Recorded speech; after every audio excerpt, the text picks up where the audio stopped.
আজ আমরা এই ভিডিওতে আলোচনা করব বাস টপোলজি সম্পর্কে। বাস টপোলজির ক্ষেত্রে একটি মূল কেবল থাকে যেটিকে বলা হয় ব্যাকবোন কেবল। এই ব্যাকবোন কেবলের সাথে সমস্ত কম্পিউটারগুলি যুক্ত থাকে।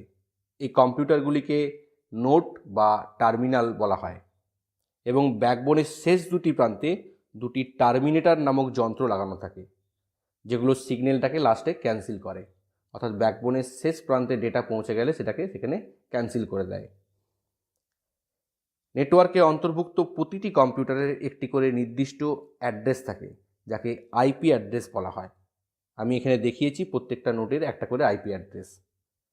যেমন নোড 1-এর আইপি অ্যাড্রেস দিয়েছি 192.168.0.1। এখানে ধরো নোড 1 কম্পিউটার নোড 3 কম্পিউটারকে একটি তথ্য পাঠাতে চাইছে।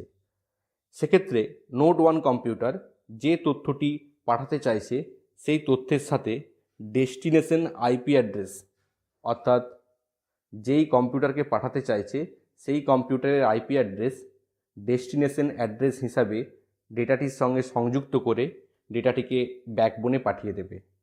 এবার ডেটাটি ব্যাকবোনের মাধ্যমে সমস্ত কম্পিউটারের কাছে গিয়ে পৌঁছে যাবে।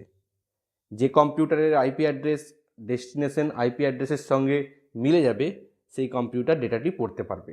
এক্ষেত্রে নোড 3 কম্পিউটারের আইপি অ্যাড্রেসটি ডেটা ডেস্টিনেশন অ্যাড্রেসের সঙ্গে মিলে যাচ্ছে, সেই জন্য নোড 3 কম্পিউটারই তথ্যটি পড়তে পারছে, অন্যান্যরা পড়তে পারবে না।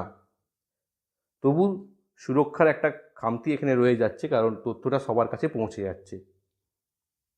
বাস টপোলজিতে তথ্যকে যাতে সুরক্ষিতভাবে আদান প্রদান করা যায় সেই জন্য একটা প্রযুক্তি ব্যবহার হয়, যেটাকে বলে CSMA-CD প্রযুক্তি, career sense multiple access with collision detection.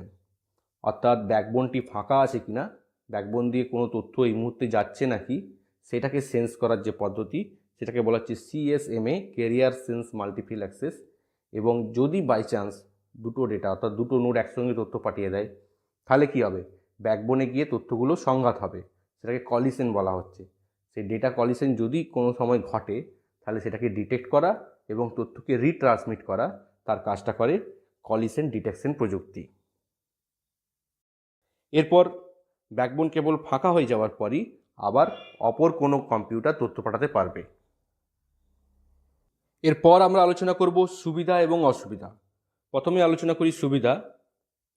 বাস টপোলজির সাহায্যে কম্পিউটার নেটওয়ার্ক তৈরি করা খুব সহজ এবং সরল।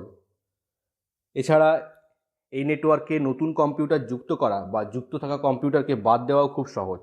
ব্যাকবোনের সাথে কম্পিউটারটিকে লাগিয়ে দিলেই নেটওয়ার্কে সংযুক্ত করা যায় এবং আলাদা করে নিলেই আলাদা হয়ে যায়।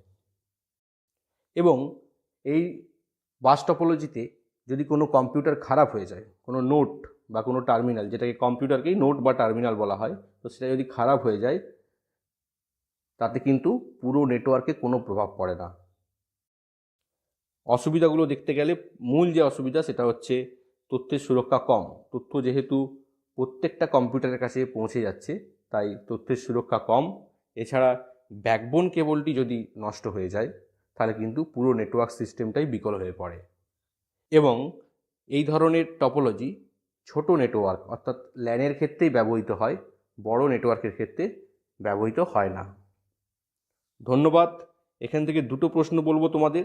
1 নম্বর, বাস টপোলজির মূল তারটিকে কী বলা হয়, এবং দ্বিতীয় প্রশ্ন, ব্যাকবোন কেবলের শেষ দুটি প্রান্তে কী যন্ত্র ব্যবহৃত হয়।